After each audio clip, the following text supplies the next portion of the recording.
Our children were born here. We had 3 girls, then 3 boys. Malachi was very bright.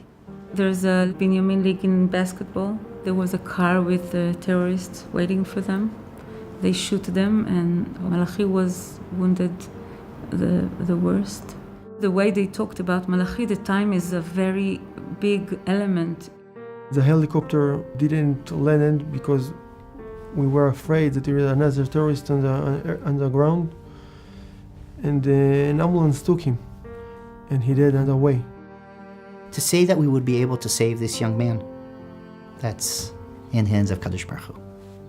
I know that we could have done a much better effort. וכל הנסיעה הארוכה הזאת הייתה חוויה מאוד מאוד קשה. תחושה של חוסר אונים, שאנחנו גרים כל כך רחוק ממקום שיכול לתת מענה של עזרה ראשונה, ראשונית, בצורה הולמת.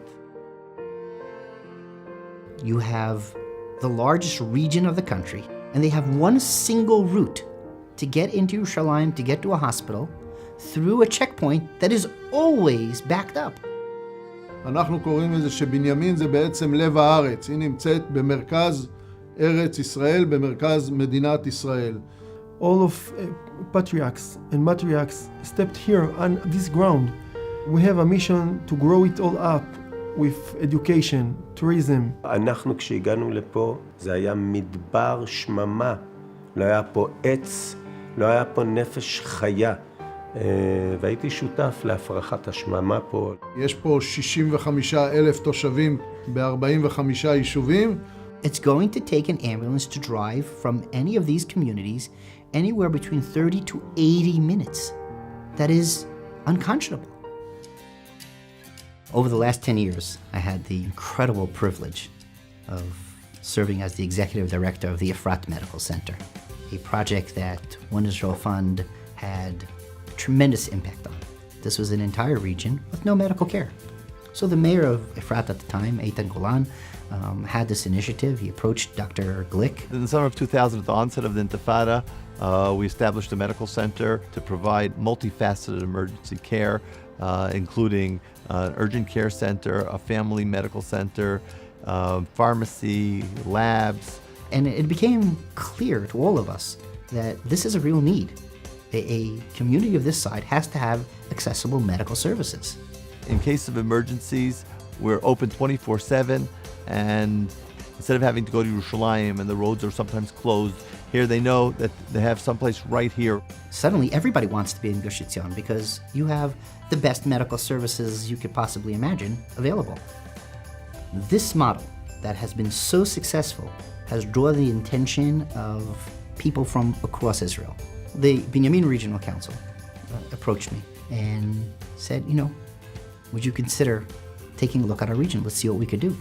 We are sure that a medical center like this will bring him new jobs for doctors or all the people that will work there. זה לא רק פיגוע, זה תאונת דרכים, זה יכול לשמש גם את הצבא של חיילים שנמצאים באזור, מטיילים שנמצאים באזור, תחושת הביטחון שאם קורה לך משהו, אתה יכול לקבל סיוע רפואי כמה שיותר מהר, ובוודאי הצלת חיים.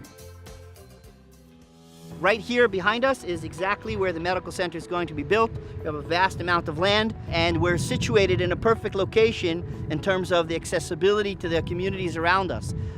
You might be able to see on the mountain right behind us is the town of Migron. A little bit to the left on top of the mountain, you have the larger communities of Kochav Yaakov and Tel Zion. And if you pan out a little bit more to the north with antennas up there, that's the hills of Beit El. Hopefully, a few more years we'll be standing here and there will be a building blocking our view. אם אנחנו רוצים לעמוד בקצב של הגידול ושל הפיתוח של האזור, אנחנו ודאי צריכים סיוע חיצוני, ואנחנו עושים את זה גם באמצעות One Israel Fund. This is a serious undertaking, and having the experience that we had in Efrat, we learned already what we did really well and what we should have done better. So now when we look at the Binyamin region, which is a much, much larger area, we can do things even bigger and even better. The impact that we would have on this region, on the entire settlement enterprise, it's really immeasurable. I mean, we're going to do miracles here.